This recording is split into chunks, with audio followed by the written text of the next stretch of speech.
नमस्कार दोस्तों, स्वागत है आपका हिमाचल सक्सेस बुक में। तो एचआरटीसी कंडक्टर के एग्ज़ाम के मॉक टेस्ट सीरीज़ का ये हमारा सेकंड मॉक टेस्ट रहेगा और इसमें जो हमारा मेन फोकस है वो मैथ और रीजनिंग पर रहेगा। इसमें जो भी क्वेश्चन है वो सिर्फ मैथ और रीजनिंग के होंगे। इसके अलावा जो क्वेश्चंस हैं वो इंग्लिश और हिंदी दोनों भाषाओं में होंगे।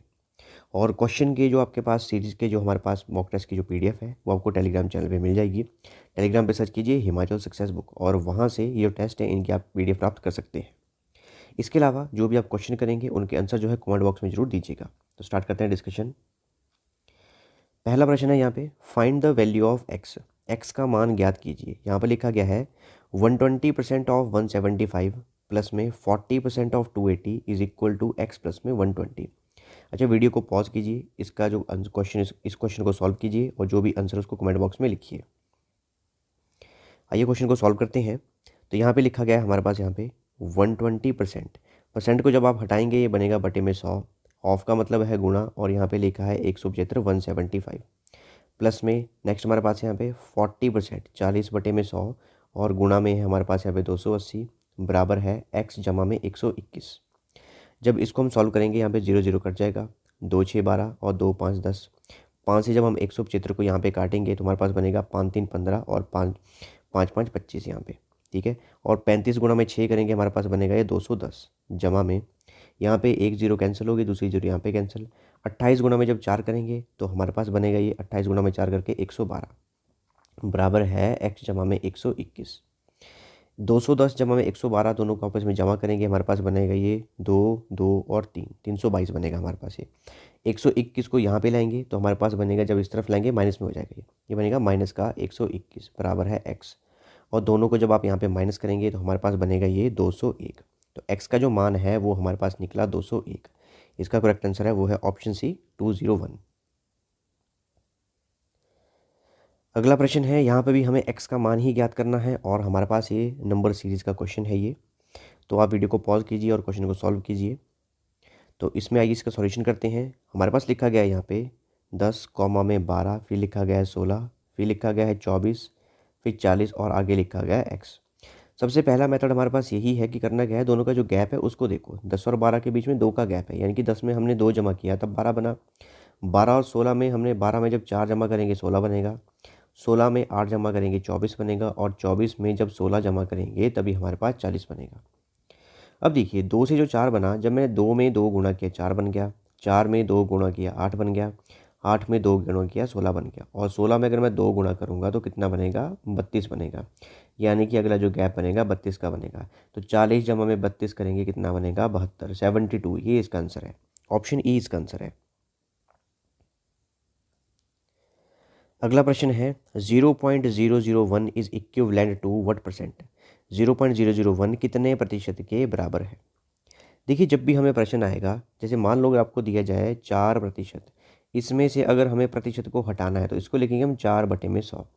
लेकिन अगर आपको बोला जाए कि 4 को प्रतिशत में कन्वर्ट करो, चेंज करो, तो क्या करेंगे, हमेशा ध्यान रखना किसी भी नंबर को अगर प्रतिशत में बदलना है उसको करते हैं 100 से गुणा।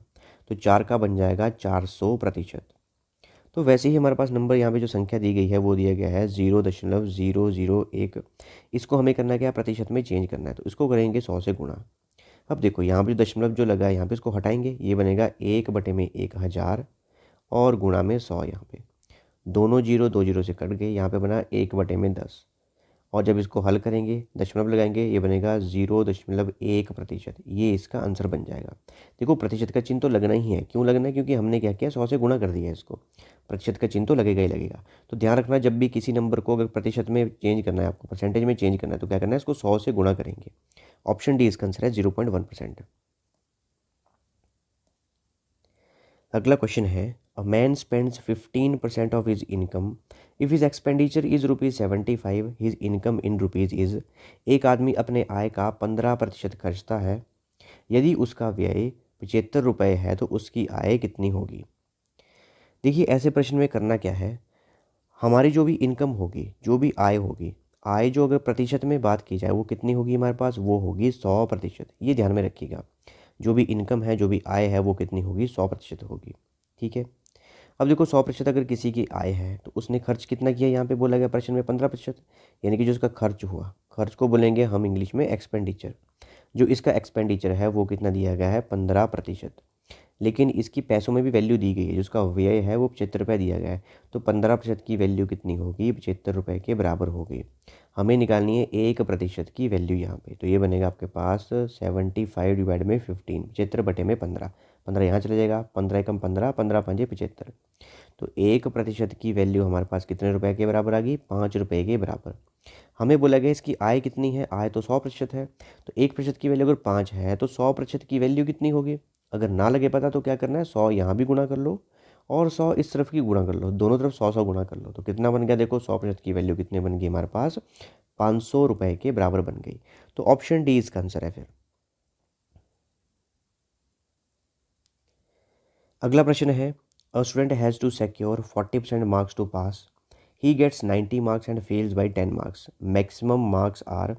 एक छात्र को उत्तीर्ण होने के लिए 40% अंक प्राप्त करने होंगे, उसे 90 अंक मिलते हैं पर वह 10 अंकों से असफल हो जाता है, फेल हो जाता है। तो अधिकतम अंक क्या है। जैसे हमने पिछले प्रश्न में किया कि जो हमारे पास इनकम थी, जो हमारे पास आय थी वो कितनी थी, 100% थी। वैसे ही इस प्रश्न में जो हमारे पास अधिकतम अंक होंगे, जिनको बोलते हैं मैक्सिमम मार्क्स, वो कितने होंगे, 100%। यानी कि कोई बच्चा ज़्यादा से ज़्यादा कितने नंबर ले सकता है, 100% मार्क्स ले सकता है। ठीक है, तो मैक्सिमम मार्क्स कितने होंगे हमारे पास यहाँ पे, 100% होंगे। हमें वही निकालने हैं। अच्छा, यहाँ पे बताया गया कि हमें पास होने के लिए कितने नंबर चाहिए, वो चाहिए 40%। अब एक छात्र है, उसको कितने नंबर आए, उसको 90 नंबर आए, 90 अंक आए उसको। लेकिन तब भी वो क्या है, 10 नंबर से फेल हो गया। फेल कितने से हो गया, वो 10 नंबर से फेल हो गया। यानी कि 90 में अगर 10 नंबर और मिल जाते तो वो क्या हो जाता, पास। यानी कि पास कितने नंबर से होगा, 100 से। लेकिन प्रतिशत में कितना बोला गया है, 40%। तो 100 की वैल्यू किसके बराबर होगी, 40% की बराबर होगी। यानी कि हमारे पास इसको ऐसे ही बोल सकते हैं कि 40% की वैल्यू किसके बराबर है, 100 अंकों के बराबर है। तो हमारे पास 1% की वैल्यू कितनी होगी, 100 बटे में 40। ये भी ठीक है। हमसे पूछा गया है अधिकतम अंक कितने होंगे। प्रतिशत में अधिकतम अंक कितने हैं हमारे पास, वो है 100%। तो 100% की वैल्यू कितनी होगी, तो 100% हमारे पास हो जाएगा, यहाँ पे लिखा है 100 बटे 40। 100 यहाँ भी गुणा कर दो, 100 यहाँ भी गुणा कर दो, तो गुणा में 100 यहाँ पे हो गया। ठीक है, तो 0 0 कट गया, 4 को काटेंगे यहाँ पे और 100 कटेगा 25 से। तो हमारे पास बन जाएगा 100% की वैल्यू, ये बन जाएगा 10 गुणा में 25 बराबर है 250। 250 जो है मैक्सिमम मार्क्स हैं, अधिकतम अंक हैं इस परीक्षा के। ठीक है, ऑप्शन सी इसका आंसर है।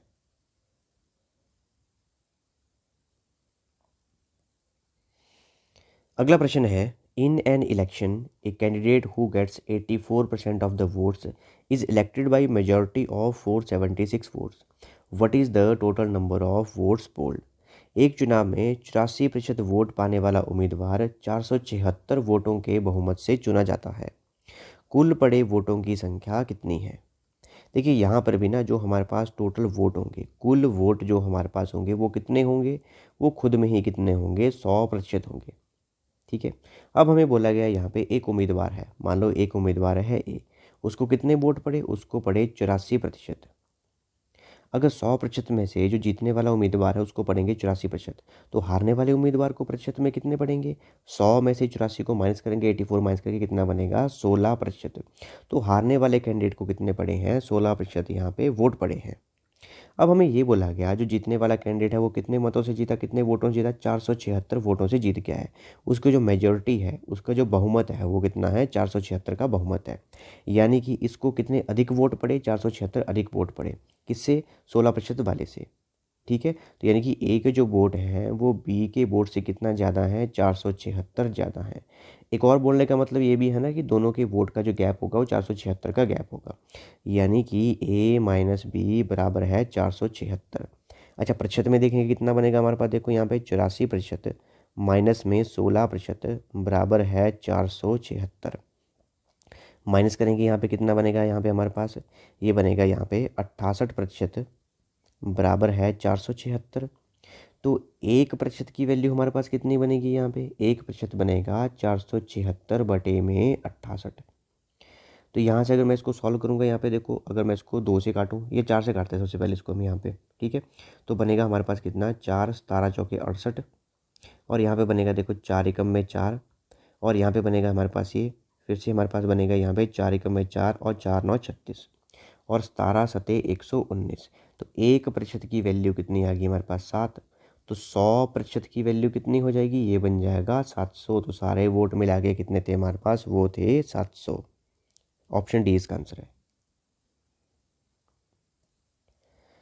अगला प्रश्न दिया गया हमें यहाँ पे ए अनुपात B, A/B is equal to 3/4, B अनुपात C, B/C is equal to 5/7 and C/D is equal to 8/9। C अनुपात डी कितना दिया गया है, 8:9 दिया गया है। हमें बोला गया है ए अनुपात डी क्या होगा। तो सबसे पहले हमें ऐसे प्रश्न में देखो यहाँ पे कितने हैं, ये AB 2 हो गए, BC इनमें C एक्स्ट्रा है तो 3 हो गए, और D यहाँ पे एक्स्ट्रा तो कितने हो गए, 4 हो गए। तो 4 दिए गए हैं। A/B/C/D। सबसे पहले हमें ये बनाना पड़ेगा, A अनुपात B अनुपात C अनुपात D। इनकी वैल्यू लिखेंगे। A/B की वैल्यू कितनी है, 3/4। B/C की वैल्यू कितनी है, 5/7। और C/D की वैल्यू कितनी है, 8/9। अब देखो पहली लाइन में ना यहाँ पे C के पास भी कोई अंक नहीं है, D के पास भी नहीं। दूसरी लाइन में D के पास कोई अंक नहीं है हमारे पास यहाँ पे, और A के पास भी नहीं। और तीसरी लाइन में हमारे पास ना ही B के पास ना ही A के पास कोई अंक है। अब पहली लाइन में देखो यहाँ पे ये जो गैप यहाँ पे खाली, इसके पीछे क्या लिखा है, 4, तो 4 को यहाँ लिख दो। इसके पीछे क्या लिखा है, 4, इस 4 को यहाँ पे भी लिख दो। इस गैप के पीछे यहाँ पर क्या लिखा है, 7, तो 7 को यहाँ लिख दो। और इस गैप के आगे क्या लिखा है, 5, तो 5 को यहाँ लिख दो। इसी गैप में देखो सबसे तीसरे वाले में गैप में आगे क्या लिखा है, 8, तो 8 को यहाँ लिख दो और इसी 8 को यहाँ लिख दो। ऊपर से नीचे क्या करेंगे, हम इनकी गुणा करेंगे। अच्छा, गुणा करने के साथ साथ हम क्या करेंगे, इनको यहाँ पे काटेंगे कि कौन कौन से नंबर किससे कटेंगे। जैसे देखो ऊपर वाली लाइन में देखो 4 4 4 है यहाँ पे, पर यहाँ पे देखो ऊपर 4 नहीं है, लेकिन यहाँ पे 5 है, और यहाँ पे अच्छा 8 है। तो 4 से जो 8 कट जाएगा, तो 4 4 4 और 4 दुए कितना हो गया, 8। अब ऊपर से नीचे गुणा करो, 5 3 15 दुए कितना हो गया, 30। हमें चाहिए ए और डी की वैल्यू, तो डी को गुणा करेंगे कितना हो गया, 9 × 7 कितना हो गया, 63। तो ए अनुपात डी कितना बन गया, 30:63। अगर ये कट रहे हैं इनको भी काट लो, यहीं पे कितना बनेगा देखो, 3 10 30 और 3 2 6, 3 एकम में 3, 10:21, 10/21। ये इसका उत्तर बन गया। ऑप्शन डी इसका आंसर है। अगला प्रश्न है, if 1000 is divided between A and B in the ratio 3/2, then A will receive. यदि 1000 को ए और बी के बीच में 3:2 के अनुपात में विभाजित किया जाता है तो ए को कितना प्राप्त होगा यहाँ पे। तो हमें दिया गया ए और बी में जो विभाजित करना है वो करना है 3:2 में, और किसको करना है यहाँ पे, 1000 को विभाजित करना है। यानी कि 3 हिस्से किसको दिए जाएंगे, ए को, और 2 हिस्से किसको दिए जाएंगे, बी को दिए जाएंगे। अच्छा, विभाजित किसको करेंगे, 1000 को। ठीक है, मान लो ए को मिला कितना, 3x, और बी को मिला 2x। अच्छा, ये सारा मिला के ना 1000 के बराबर होना चाहिए, क्योंकि हमें बंटेगा सिर्फ 2 में ही यहाँ पे, ए और बी में। तो सारा मिला के कितना होगा, ये 1000 के बराबर होना चाहिए। यानी कि 3x जमा में 2x कितना हो जाएगा, 1000। तो यहाँ पे बनेगा ये 5x बराबर है 1000। तो x की वैल्यू कितनी हो जाएगी यहाँ पे, 1000/5। तो 5 दुए 10 और 200 बन गया हमारे पास x का मान। यहाँ पे हमें बोला गया यहाँ पे कि a को कितना प्राप्त होगा, a को तो प्राप्त हो रहा है 3x। तो 3x की वैल्यू कितनी हो जाएगी हमारे पास यहाँ पे, 3 × 200 बराबर है 600। ये इसका उत्तर बन जाएगा 600। ऑप्शन सी इसका उत्तर बन जाएगा।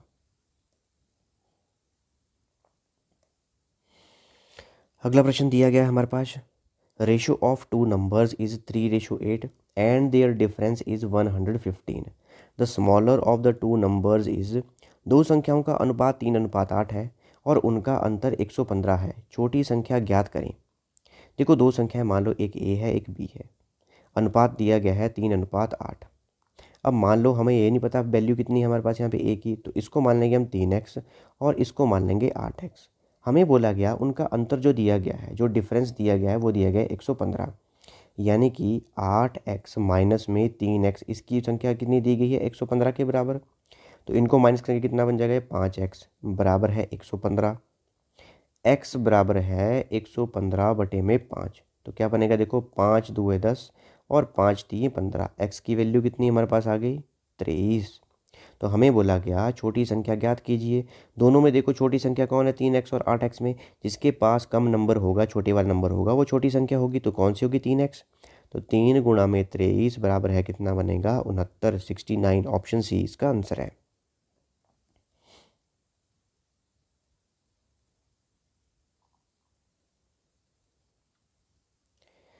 अगला प्रश्न दिया गया है, अगला प्रश्न भी अनुपात का है। लिखा गया है at present the ratio of age of Maya and Chhaya is 6:5 and 15 years from now the ratio will get change to 9:8।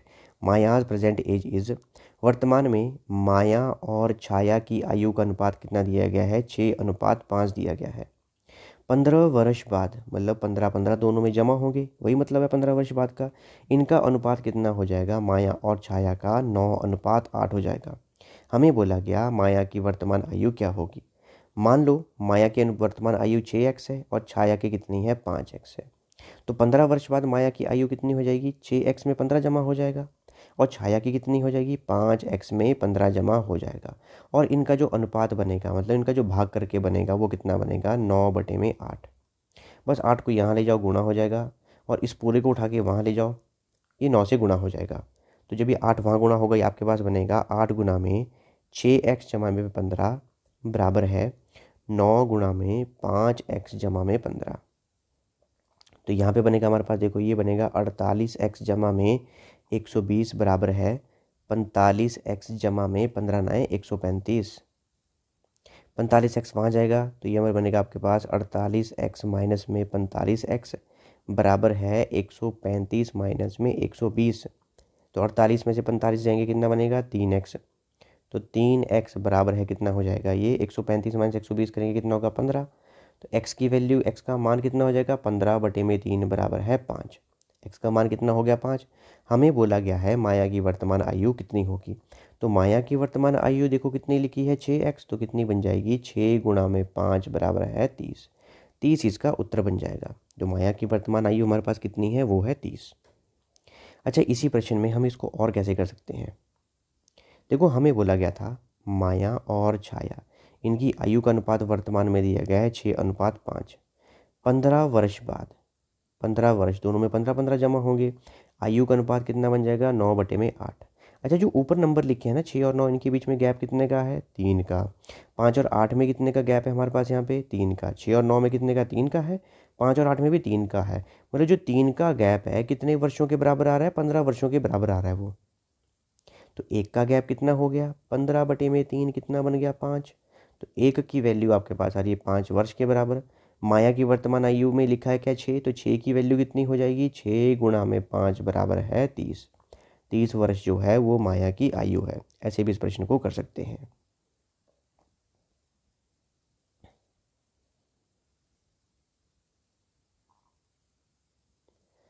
अगला प्रश्न हमें दिया गया है find the area of an equilateral triangle whose perimeter is 24 centimetre.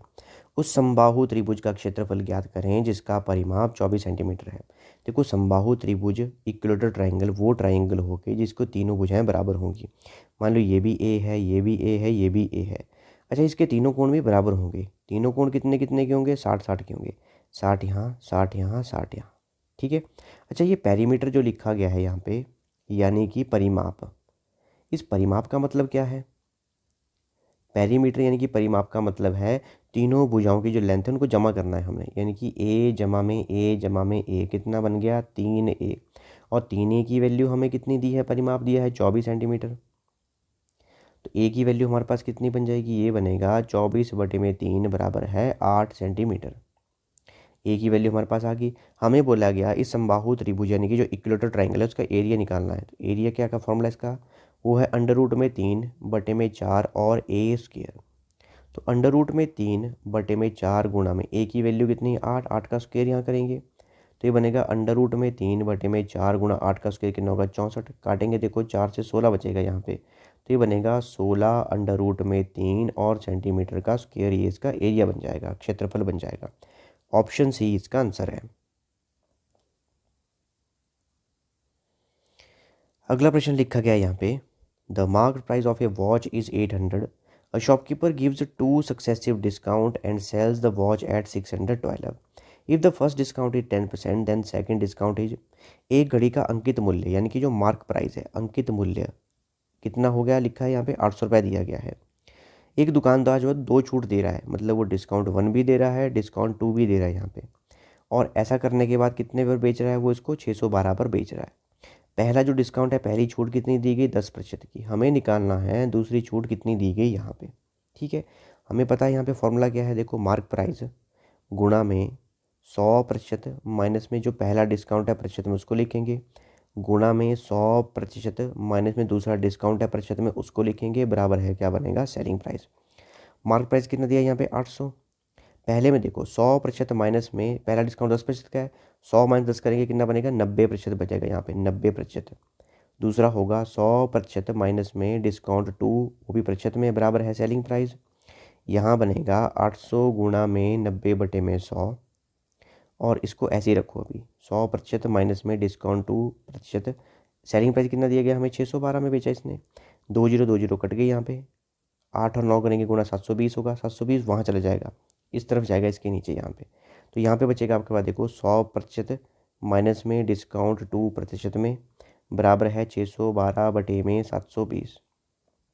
अच्छा अभी यहीं पे देखो, इसी में ही क्या लिखा है हमने यहाँ पे, अगर मैं प्रतिशत हटा दूँ तो यहाँ पे बनेगा देखो ये 100 माइनस में जो डिस्काउंट 2 है बटे में 100, बराबर है 612/720। तो यहाँ बचेगा 100 माइनस में डिस्काउंट 2 बराबर है 612/720 गुणा में 100। इसको अगर मैं यहीं पे लिखूँ यहाँ पे, तो यहाँ पे अगर इसको लिखें हम तो क्या बनेगा हमारे पास, फिर ये देखो, तो ये बनेगा 100 माइनस में जो दूसरा डिस्काउंट है बराबर है 612/720 गुणा में 100। जब इसको हम काटेंगे देखो यहाँ पे 0 से 0 कट जाएगी हमारे पास यहाँ पे। ठीक है, अगर मैं इसी को देखो यहाँ पे 9 से काटूँ, देखो 9 8 हो जाएगा 72, 9 से काटेंगे देखो 9 7 होता है 63, 9 6 होता है 54, तो 6 हमारे पास यहाँ पे बनेगा सबसे पहले ये।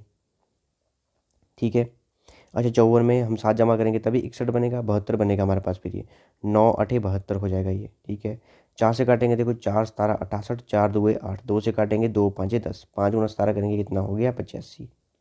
तो यहाँ बनेगा हमारे पास फिर ये देखो लास्ट में 100 माइनस में यहाँ पे आएगा D2 बराबर है 85, 85 को यहाँ ले आओ, 100 माइनस में 85 बराबर है दूसरा डिस्काउंट, माइनस करेंगे कितना बन जाएगा ये 15%। ये इसका उत्तर है, ऑप्शन सी इसका उत्तर बनेगा यहाँ पे।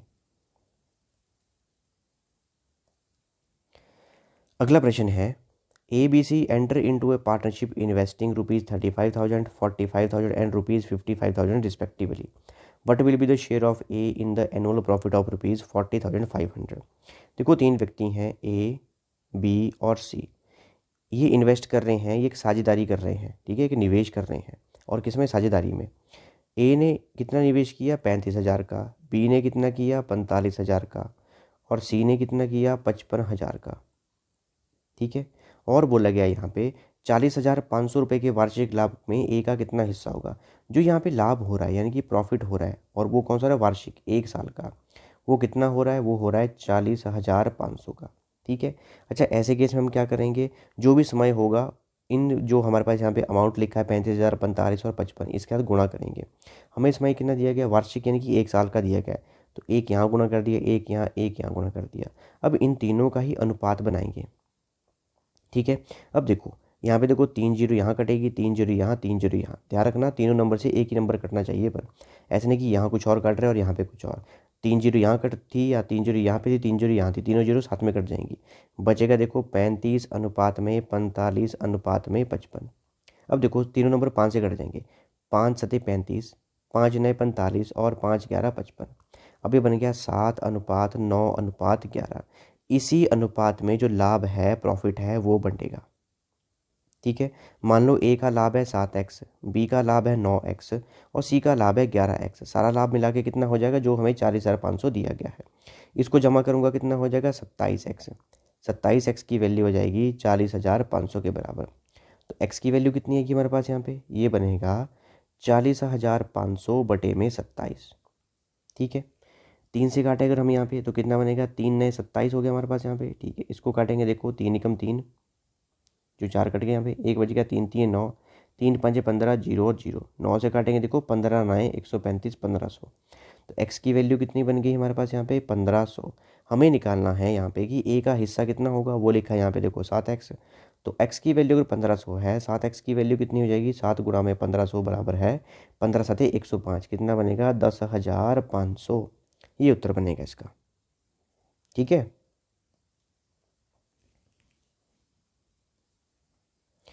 अगला प्रश्न है, a sum of ₹12,000 is lent out at 5% per annum simple interest for 5 year, what will be the amount after 5 year.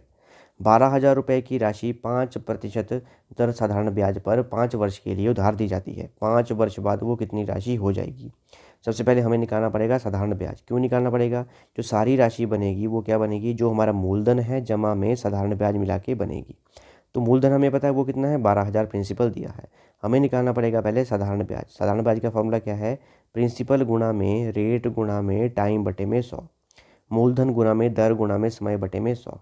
मूलधन कितना दिया गया हमें यहाँ पे 12,000, दर कितनी दी गई है 5 की, समय कितना दिया गया 5, बटे में क्या करेंगे 100, 2 कट गई हमारे पास। यहाँ बचा हमारे पास 120 गुणा में 5 गुणा में 5। 120 गुणा 5 करेंगे बनेगा आपके पास 600, 600 गुणा 5 करेंगे कितना बनेगा 3,000। तो 3,000 का आपके पास क्या बनेगा साधारण ब्याज। तो सारा पैसा मिला के कितना बनेगा, वो बनेगा आपके पास मूलधन जमा में ब्याज, साधारण ब्याज कितना बन जाएगा 15,000 रुपये। ये बन जाएगा सारा का सारा आपके पास राशि। ऑप्शन सी इसका आंसर है। अगला प्रश्न है, an amount of 6,000 is lent out at 5% per annum at compound interest for 2 years will become.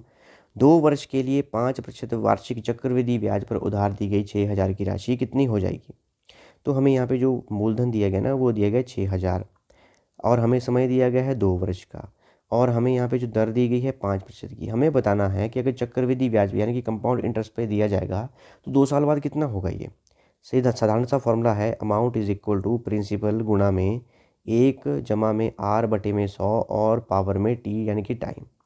तो हमें अमाउंट यानी कि पूरा पैसा निकालना है। मूलधन कितना दिया गया 6,000 गुणा में 1 जमा में दर कितनी दी है 5% की, 5 बटे में 100 और पावर में कितना जाएगा 2 यहाँ पे। ठीक है, 5 एकम में 5, 5 20 100। यहाँ पे बनेगा हमारे पास 6,000 गुणा में 1 जमा में 1 बटे में 20 और पावर में आ जाएगा 2 यहाँ पे। तो यहाँ बनेगा देखो 6,000 गुणा में, जब यहाँ पे एलसीएम लेंगे 20 ही आएगा हमारे पास, यहाँ पे ऊपर बनेगा 21 और इसका हो जाएगा स्क्वायर। स्क्वायर ना करके इसको ऐसे गुणा करके लिखो, यहाँ पे ये बनेगा देखो 21 गुणा में 21 बटे में 20 गुणा में 20।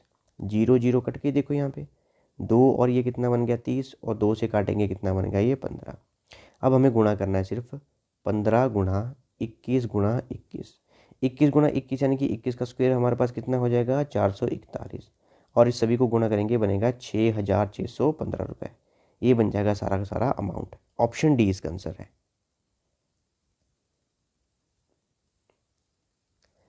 अगला प्रश्न है, द स्पीड ऑफ ए बस is 72 kilometre per our, the distance covered by the bus in 5 seconds is. एक बस की गति 72 किलोमीटर प्रति घंटा है, बस द्वारा 5 सेकंड में कितनी दूरी तय की गई। अब देखो हमारे पास फॉर्मूला क्या है, देखो हमें दूरी निकालनी है, यहाँ पे डिस्टेंस निकालना है। फॉर्मूला है स्पीड बराबर है डिस्टेंस अपॉन में टाइम, गति बराबर है दूरी बटे में समय। ठीक है, हमें निकालनी है यहाँ पे दूरी, तो टाइम को वहाँ ले जाओ तो क्या बन जाएगा, distance is equal to speed गुणा में टाइम। स्पीड कितनी दी गई है 72 किलोमीटर प्रति घंटा, गुणा में समय कितना दिया गया हमें 5 सेकंड। अच्छा, ऑप्शन में देखो मीटर में लिखा है सब कुछ, यानी कि जो 72 किलोमीटर प्रति घंटा है उसको मीटर में चेंज करना पड़ेगा। तो ध्यान रखना, जो हमारे पास एक और फॉर्मूला है उसको याद रखना कि 1 किलोमीटर प्रति घंटा 1 kilometre per hour is equal to 5/18 metre per second के बराबर है। ये ध्यान में रखना। उल्टा करेंगे तो 1 मीटर पर सेकंड कितना बन जाएगा 18/5 किलोमीटर पर आवर के बराबर बन जाएगा। तो इसको चेंज करेंगे हम 72 को, यहाँ पे ये बनेगा देखो 72 गुणा में 5/18, अब ये मीटर पर सेकंड बन गया, और गुणा में यहाँ पे है 5, 18 कम 18, 18 चौके कितना हो गया 72, 5 गुना 4 करेंगे कितना होगा 20, 20 गुना 5 करेंगे कितना हो गया 100। तो 100 मीटर दूरी तय करेगी ये जो बस हमें दी गई है 72 किलोमीटर प्रति घंटे की रफ्तार से 5 सेकंड में। ऑप्शन ए इसका आंसर है। अगला प्रश्न दिया गया है, यहाँ पे लिखा गया है A and B can complete work in 15 and 10 days respectively. Respectively का मतलब है पहले ए की बात की गई तो 15 दिन ए के होंगे, फिर बाद में बी की बात की गई तो बाद के जो 10 दिन लिखे हैं वो बी के होंगे। They started doing the work together but after 2 days B had to leave and A alone complete the remaining work, the whole work was completed in. देखो प्रश्न में बोला गया है ए किसी काम को करता है 15 दिन में, बी उसी काम को करता है 10 दिन में। देखो यहाँ लिखा है बी उसी काम को करता है 10 दिन में, ठीक है। उन्होंने एक साथ काम करना शुरू किया और 2 दिनों बाद बी चला गया। मतलब ए और बी ने दोनों मिलकर जो है ना 2 दिन पहले साथ में काम किया है, ठीक है। और उसके बाद बी छोड़ के चला गया। तो अब पूछा गया जो यहाँ पे शेष काम है वो ए ने किया, हमें बोला गया पूरा काम कितने दिनों में होगा, ठीक है।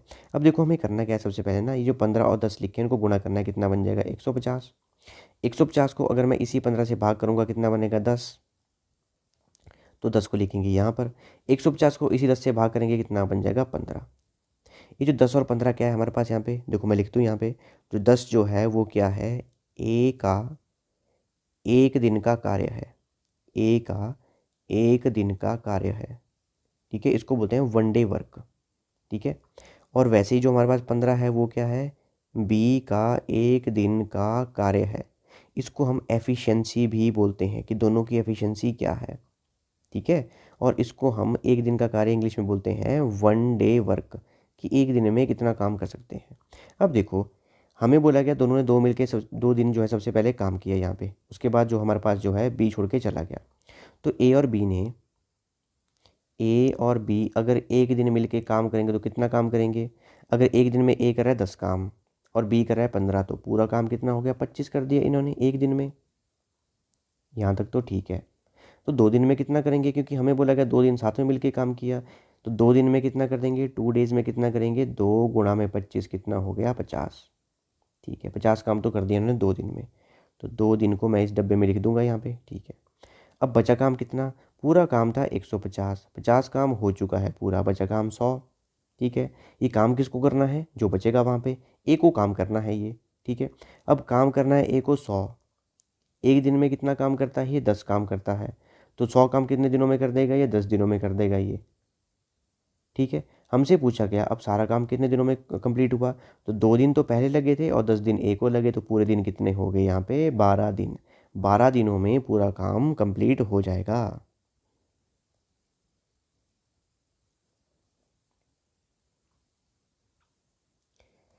अगला प्रश्न दिया गया हमें यहाँ पे लिखा गया है दो संख्याओं का लघुत्तम समावर्तक यानी कि LCM of two number is 225 और उनका महत्तम समावर्तक यानी कि एचसीएफ कितना दिया गया 5 दिया गया है। यदि एक संख्या 25 है तो दूसरी संख्या क्या होगी। बहुत ही आसान प्रश्न है। देखो करना क्या है, ऐसे प्रश्न में करना क्या है, मान लो एक संख्या ए है दूसरी संख्या बी है, जो दोनों संख्याओं को गुणा करके आएगा वो उन दोनों संख्याओं का जो एलसीएम होगा और दोनों संख्याओं का जो एचसीएफ होगा, जो लघुत्तम समावर्तक होगा और महत्तम समावर्तक होगा, उनको गुणा करके वही आएगा। तो हमने मान लिया कि एक संख्या दी गई है 25, ए को 25 मान लो, दूसरी को बी मान लो। एलसीएम कितना दिया गया इनका, वो दिया गया 225। एचसीएफ कितना दिया गया, वो दिया गया 5। बस ठीक है, हमें बी की वैल्यू निकालनी है। बी बराबर है 225 गुणा में 5 बटे में 25। 5 से काटेंगे कितना बनेगा, देखो 5 5 25। 5 से काटेंगे कितना बनेगा, देखो 5 चौके 20 और 5 5 25। तो दूसरी संख्या हमारे पास कितनी है, वो है 45। ऑप्शन सी इसका आंसर है। अगला प्रश्न दिया गया the sum of 3 consecutive odd natural number is 147, then middle number is, लगातार 3 विषम प्राकृतिक संख्याओं का योग कितना है 147 है, तो मध्य संख्या कितनी होगी।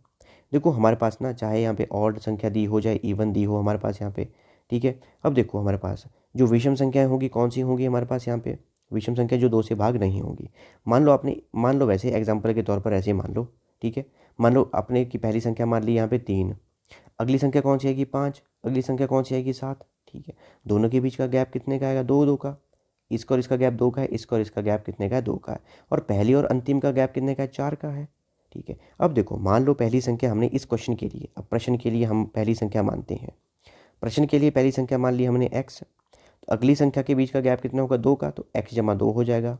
और पहली और लास्ट के बीच का गैप कितना होगा 4 का, तो x जमा 4 हो जाएगी लास्ट की संख्या। जैसे 3 किया हमने, 3 2 5 हो गया और 3 जमा 4 कितना हो गया 7 हो गया, ठीक है। अब हमें बोला गया यहाँ पे इन सभी का जो योग है 147 है, यानी कि x जमा में 2 जमा में x जमा में 4, ये कितना दिया गया है 147। तो x कितने हो गए 3x हो गई है, तो 3x जमा में 6 बराबर है 147। तो 3x कितना बनेगा हमारे पास यहाँ पे, 3x बराबर है 147 माइनस में 6, तो ये हमारे पास बचेगा 3x बराबर है 141। और x आएगा 141/3। जब इसको काटेंगे देखो 3 चौके 12, 2 बचेगा यहाँ पे, 3 साथे 21 हो जाएगा। x की संख्या कितनी हो जाएगी 47। हमसे पूछा है मध्यम संख्या कौन सी होगी, ये देखो ये मध्यम संख्या है x जमा में 2, तो x जमा में 2 की वैल्यू कितनी हो जाएगी 47 जमा में 2 कितना हो जाएगा 49। इसका उत्तर कितना है ऑप्शन सी है 49।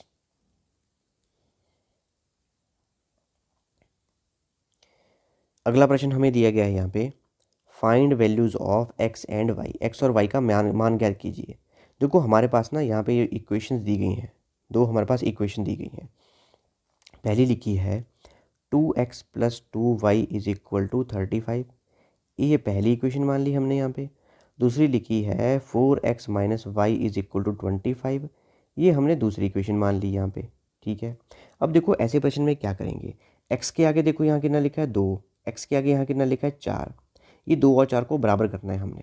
हम y के भी बराबर कर सकते हैं, जैसे y के आगे 2 लिखा है, y के आगे क्या लिखा है यहाँ पे 1, y के आगे कुछ नहीं लिखा है, इसका मतलब 1 लिखा है वहाँ पे। ठीक है, तो x को बराबर करें यहाँ पे। इस 2 को 4 कैसे बनाएंगे, 2 से गुणा करके, तो पूरी ही इक्वेशन को क्या करना है 2 से गुणा करेंगे। कितना बनेगा देखो 2 × 2 = 4x, 2 × 2 = 4y बराबर है 35 × 2 कितना हो जाएगा 70।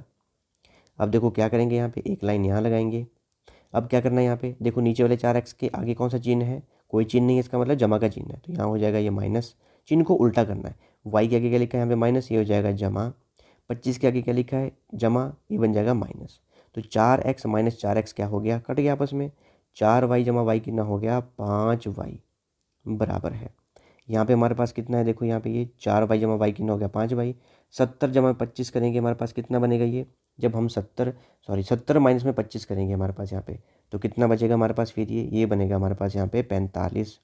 तो y की वैल्यू कितनी बनेगी हमारे पास देखो 45/5, तो कितना बन जाएगा हमारे पास ये 5 × 9 = 45। ठीक है, तो y की हमारे पास जो मान आ गया वो तो आ गया कितना 9। अब देखो जो हमारे पास पहली और दूसरी इक्वेशन थी उनमें से किसी में भी y की जगह वैल्यू रख दो।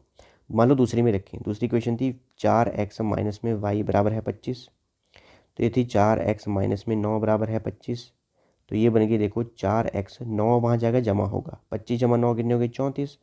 x का मान क्या बन जाएगा 34/4, 2 से काटेंगे देखो 2 × 2 = 4, 17 × 2 = 34, 2 × 8 = 16, 2 × 5 = 10। x का मान कितना हो जाएगा 8.5, ये हो गया x का मान हमारे पास। तो ऑप्शन बी आंसर बनेगा 8.5 और 9, ऑप्शन बी इसका आंसर बनेगा। अब हमारे पास कुछ रीजनिंग के क्वेश्चन है यहाँ पे, उनको सॉल्व करते हैं। देखो हमारे पास जो रीजनिंग का दिया गया ना, ये सीटिंग अरेंजमेंट दिया गया, पजल दिया गया है, और हमारे पास जो यहाँ पे पजल दी गई है इसमें देखो क्या लिखा गया है यहाँ पे। देखो हिंदी में बोला गया है 8 व्यक्ति दिए गए हैं और ये 8 मंजिला इमारत में रह रहे हैं, लेकिन ज़रूरी नहीं कि इसी क्रम में हो।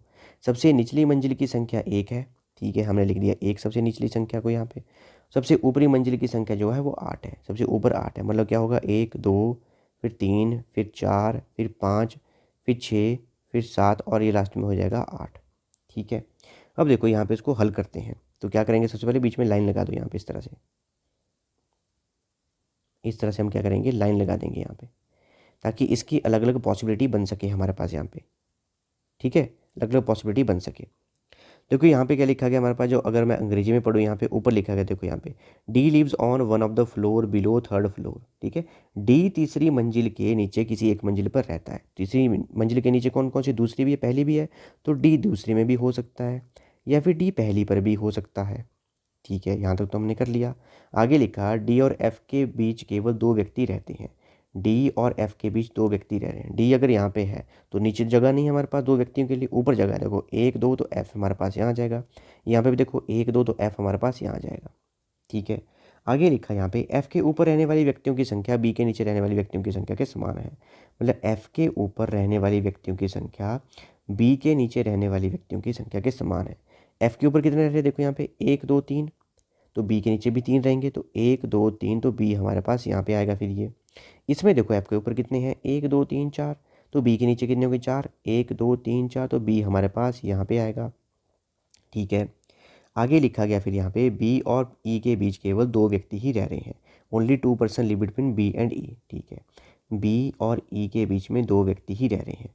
ठीक है, आगे लिखा है जो डी के निकट नहीं रहता है। ऊपर लिखा है इंग्लिश में who does not live adjacent to D. ये किसके बारे में बोला गया है, ये ई के बारे में बोला गया है। ई जो है वो डी के साथ नहीं होगा।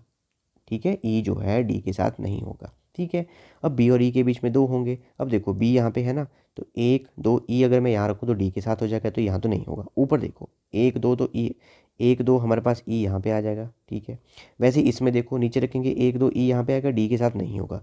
ऊपर रखेंगे 1 2 तो ई हमारे पास यहाँ पे आ जाएगा, फिर ये भी ठीक है। आगे बोला गया फिर हमें यहाँ पे सी एच से 2 मंजिल ऊपर रहता है। सी एच से 2 मंजिल ऊपर रहता है, मतलब इन दोनों के बीच ना 1 मंजिल का गैप होगा, ये ध्यान में रखना। जैसे इंग्लिश में लिखा ना यहाँ पे C lives 2 floor above H. ठीक है, जब भी आपके पास शब्द इस तरह से आएंगे ना, अबव आएगा या बिलो शब्द आएगा अंग्रेजी में, तो करना क्या है, जितने फ्लोर दिए गए ना उनमें से 1 माइनस कर लो, कितना बचेगा, 1 ही बचेगा, मतलब दोनों के बीच में 1 आएगा। तो एच और सी के बीच में कितने का गैप है, 1 का गैप है। ठीक है, तो यहाँ पे देखो ना सी है ना एच है। अच्छा आगे देखो क्या लिखा है यहाँ पे, आगे लिखा है देखो सी एच से 2 मंजिल ऊपर रहता है, जो सबसे निचली मंजिल पर नहीं रहता। ये किसके बारे में बोला गया यहाँ पे, ये एच के बारे में बोला गया है। एच जो है वो सबसे निचली मंजिल में नहीं रह रहा है। ठीक है, एच जो पहली मंजिल पे नहीं रहेगा, मतलब ऐसे नहीं होगा यहाँ पे कि अगर मैं एच यहाँ रखूँ तो एक गैप छोड़ के सी यहाँ पे आ जाए, नहीं। तो इसके लिए एक ही जगह बची, तो एच अगर यहाँ पे होगा तो सी हमारे पास यहाँ पे होगा। अच्छा यहाँ पे देखो, अगर मैं सी यहाँ रखूँ एक गैप छोड़ के एच यहाँ पे नहीं आएगा, सी यहाँ रखूँ तो एक गैप छोड़ के एच यहाँ पे नहीं आएगा, सी अगर यहाँ पे रखूँ यहाँ पे एक गैप छोड़ के एच यहाँ पे नहीं आएगा, तो लास्ट वाली तो नहीं बनेगी हमारे पास, यहाँ पे अंतिम वाली जो है वो नहीं बनेगी। ठीक है, ठीक है, जो अंतिम वाली हमारे पास है वो तो नहीं बनेगी। ठीक है, अच्छा बी जो पहली वाली उसको देखो फिर यहाँ पे। इसके अलावा अगली लाइन में क्या लिखा गया है, जी ए के ऊपर रहता है। जी जो है वो ए के ऊपर रहता है। अब ये नहीं बताया कि कहाँ जैसे रहता है, पर एक यहाँ पे देखो 2 ही जगह बची है, तो ए यहाँ पे आएगा, जी हमारे पास यहाँ पे आ जाएगा। तो ये हमारे पास अरेंजमेंट बन चुकी है, ये बनी है C E H F B G D A. ठीक है, तो इसको लिख भी लो यहाँ पे, ये बनी हमारे पास यहाँ पे सी ई एच, आगे लिखा है यहाँ पे हमारे पास C E H F B G D A. ये अरेंजमेंट हमारी बन चुकी है। आइए इस पे प्रश्न हल करते हैं अब। देखो हमारे पास अरेंजमेंट क्या बनी थी, वो बनी थी C E H F B G D A. ये 8, ये 7, 6, 5, 4, 3, 2, 1। हमसे पूछा गया which of the following combination is true with respect to final arrangement. अंतिम व्यवस्था के संबंध में निम्नलिखित में से कौन सा संयोजन सत्य है। ठीक है, देखो फर्स्ट एफ पे है, नहीं। थर्ड डी पे है, नहीं। डी दूसरे पे है क्योंकि। एट्थ पे कौन है, सी है। आठवें पे सी है, ये सत्य हो गया। अगला भी देख लो, सेवन्थ एच, सातवें पे एच है, सातवें पे एच नहीं है। सिक्स्थ जी, छठे पे जी हमारे पास है, वो भी नहीं है। तो ऑप्शन आपके पास सी इसका करेक्ट आंसर होगा। अगला प्रश्न करते हैं यहाँ पे, इसके लिए फिर से लिख लें, हमारे पास यहाँ पे ये है C E H F B G D A. ठीक है, ये 8 था, ये 7, 6, 5, 4, 3, 2 और ये 1। हमें लिखा गया यहाँ पे 4 of the following 5 are alike in certain way and hence form a group, who among the following does not belong to the group. निम्नलिखित 5 में से 4 एक निश्चित तरीके से समान है और इसलिए एक समूह बनाते हैं, कौन सा उस समूह में से संबंधित नहीं है। मतलब ये जो 5 हमें ऑप्शन दी गई ना, इनमें 4 ऐसे वो एक तरह से समूह बना रहे हैं। देखते हैं, जैसे पहले लिखा सी एच, तो सी यहाँ पे है, एच यहाँ पे है। ठीक है, ई एफ लिखा गया यहाँ पे, देखो ई यहाँ पे एक गैप छोड़ के एफ यहाँ पे, सी एच में भी ऐसा था, एक गैप छोड़ के एच था, ई एफ में भी एक गैप छोड़ के है। एच बी, एच एक गैप छोड़ के बी आ गया। एफ जी, एफ एक गैप छोड़ के जी आ गया। आगे लिखा है डी सी, डी हमारे पास 2 नंबर पे है और सी 8वें नंबर पे है। तो ये ए बी सी डी तो एक तरह का ग्रुप बना रहे हैं, एक एक गैप है, लेकिन ऑप्शन ई में एक तरह का गैप नहीं बन रहा है। ऑप्शन डी इसका आंसर हो जाएगा फिर। अगला प्रश्न है, how many person are living between E and D. E और डी के बीच में कितने व्यक्ति रह रहे हैं। देखो हमने लिखा था सी था पहले, फिर ई था, H F B G D A. E और डी के बीच में कितने हैं हमारे पास, देखो यहाँ पे 1 2 3 4, 4 है, तो ऑप्शन ए इसका आंसर होगा। अगला प्रश्न है, what is the position of B from the top. शीर्ष से बी का स्थान क्या है। तो देखो C E H F B, यहीं तक लिखो इसको। ये है 8 7 6 5 4, तो 1 2 3 4 5, 5वें स्थान पर है शीर्ष से बी, तो ऑप्शन ई इसका आंसर होगा। अगला प्रश्न है हमारे पास, अंतिम प्रश्न है हमारे पास फिर ये, हमसे पूछा गया who among the following person live immediately below H. निम्न में से कौन सा व्यक्ति एच के ठीक नीचे रहता है। इसको लिखेंगे हम जल्दी से। देखो हमारे पास क्या था, ये था C E H F B G D A. ठीक है, और नंबर भी लिख लेंगे 8 7 6 5, 4, 3, 2 और ये 1। हमें बोला गया कौन सा व्यक्ति एच के ठीक नीचे रहता है। एच के ठीक नीचे कौन सा रह रहा है? एफ रह रहा है। ऑप्शन ए में सी लिखा है, ये भी नहीं होगा। ऑप्शन बी में ई लिखा है, ये भी नहीं होगा। अच्छा, ऑप्शन ई में क्या लिखा है? ए, ये भी नहीं होगा हमारे पास यहाँ पे, ठीक है। ऑप्शन सी में क्या लिखा है? The one who lives immediately above A, वह जो बी के ठीक ऊपर रह रहा है। The one who lives immediately above B, जो बी के ठीक ऊपर रह रहा है। बी के ठीक ऊपर कौन सा रह रहा है? एफ। तो आपके पास कौन सा आंसर होगा इसका? ऑप्शन सी ही इसका आंसर होगा, ठीक है। तो ये हमारे पास ये थी इसकी अरेंजमेंट। तो ये हमारी क्वेश्चंस की, इस मॉक टेस्ट की हमारी डिस्कशन थी। और जो पीडीएफ है वो मिलेगी आपको टेलीग्राम चैनल पे। टेलीग्राम पे सर्च कीजिए हिमाचल सक्सेस बुक और वहाँ से इसकी पीडीएफ प्राप्त कर सकते हैं। जो फर्स्ट मॉक टेस्ट है उसकी पीडीएफ वहाँ पे अपलोड कर दी गई है। सेकंड मॉक टेस्ट जो है हमारे पास है, इसमें मैथ और रीजनिंग पे ही फोकस किया गया है। इसकी पीडीएफ भी आपको बहुत जल्द जो है अपडेट कर दी जाएगी वहाँ पर। तो जो भी आपके नंबर बने वो कमेंट बॉक्स में जरूर लिखिएगा। So thanks for watching video, do like share and subscribe my channel.